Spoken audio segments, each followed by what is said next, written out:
Hey, it's almost Easter and people are thinking about animals, particularly bunny rabbits. Now please do not buy a bunny rabbit from a pet store. Again, please do not buy a bunny rabbit from a pet store.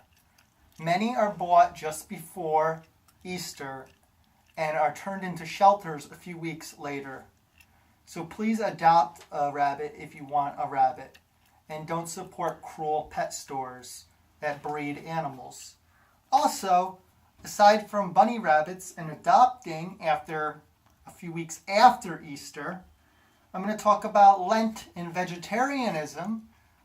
Let's keep that rolling just beyond Lent and always show our respect for animals, as well as by not using eggs. Eggs are one of the cruelest animal products.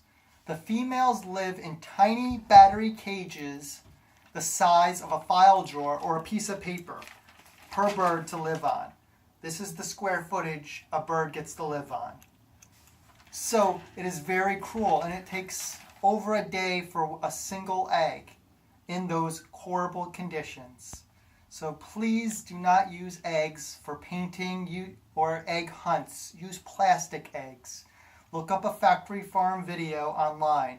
Eggs and bird products are some of the cruelest products on the market.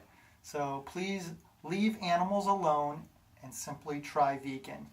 Thank you and have a happy Easter.